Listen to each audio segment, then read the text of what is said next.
Olá, meu nome é Sérvio Pontes Ribeiro, eu sou cientista, pesquisador pela Universidade Federal de Ouro Preto e criador do site O Corsário e Ciência de divulgação científica. Eu sou biólogo e ecólogo de formação e tenho trabalhado com a ecologia do adoecimento. Nesses estudos a gente tenta entender como que as relações entre os parasitas e seus hospedeiros resultam ou não no adoecimento dos hospedeiros. Isso é importante hoje porque temos o pronunciamento do presidente da República, Jair Bolsonaro, negando fatos científicos, negando a necessidade absoluta de isolamento social. E há no isolamento social um aspecto ecológico que eu gostaria de explicar, que é extremamente importante. Os infectologistas e os epidemiologistas focam na questão relacionada à saúde pública e o sistema de atendimento público, espalhando numericamente o número de casos de ocorrências mais graves ou mediamente graves, para que não se sature o sistema. Essa é a justificativa mais fácil de se entender sobre a razão de se ter o isolamento social e é correta. Porém, há um outro aspecto importantíssimo, extremamente relevante, que não tem sido muito mencionado no mecanismo de isolamento social e controle de pandemias. Quando um novo parasita invade um hospedeiro, ele encontra esse hospedeiro com nenhuma resistência imunológica a seu crescimento. No primeiro momento, essa entrada nessa nova espécie de hospedeiro se dá de uma maneira suave.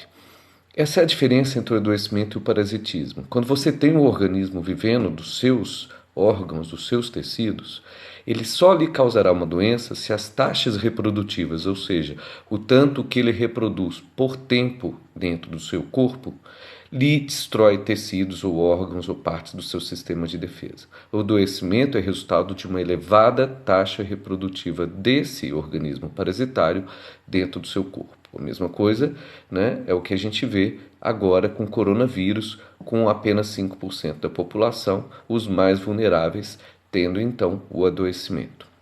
Pois bem, em populações em condições selvagens, sem um controle civilizatório do processo, o que vai acontecer sempre é que aquelas cepas, o que a gente chama de linhagens evolutivas ou genótipos, que reproduzem mais em menos tempo, vencerão. Sempre, esse é o processo da seleção natural, assim que ela atua. Sempre que você tem mais descendentes deixados no mesmo intervalo de tempo, maior será seu sucesso, seu alastramento pela população do hospedeiro e, no caso, o adoecimento, o sofrimento e todo o processo de desestabilização social relacionada com isso. Na natureza, as cepas chamadas virulentas, mais agressivas, se espalham rapidamente, causando muita mortalidade. E, assim que isso acontece, se reestrutura a população do hospedeiro na natureza e essas cepas conseguem não encontrar mais os hospedeiros e começam a ser substituídas pelas menos agressivas, que não transmitem doenças, só se transmitem umas às outras entre os hospedeiros que então permanecem menos agressivos. Por isso que todas as doenças, com o passar do tempo, se tornam menos agressivas ao hospedeiro para a qual eles já evoluíram. Pois bem, a diferença entre civilização e o mundo selvagem está exatamente em você controlar a seleção natural nesses momentos.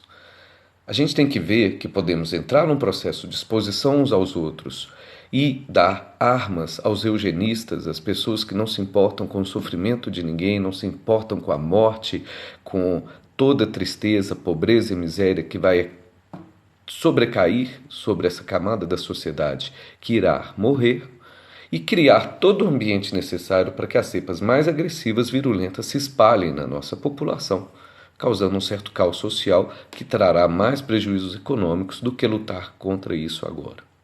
O processo que a OMS, o Ministério da Saúde do Brasil e de vários países vem adotado de isolamento, na verdade do mundo inteiro, de isolamento social, é uma maneira de artificialmente conter não só a curva de saturamento do sistema público de saúde, mas também as cepas mais virulentas. Na hora que uma pessoa infectada que adoece gravemente é tratada em isolamento completo, você não terá essa doença se espalhando com esse indivíduo contaminado. Então se elimina a chance natural das formas agressivas do vírus se espalharem. Esse controle social é extremamente importante, não só para o momento de agora, mas para que ao longo do próximo e do ano seguinte a doença não retorne de uma maneira muito agressiva. Essa é a maneira como o ebola tem sido contido na África e a gente não pode se negar a obrigação social e política de exercer ciência nesse momento e proteger a sociedade dessa maneira. Eu tenho liderado um grupo com epidemiologistas, imunologistas, geneticistas, microbiologistas, ecólogos e também gente que trabalha com modelagem matemática da física e construímos um modelo que mostra que o Brasil terá uma infecção muito rápida pelo vírus através dos seus sistemas de aeroportos. Não tivemos nenhum controle, um controle muito pior que a Índia e a Nigéria, por exemplo, e já temos o espalhamento muito rápido.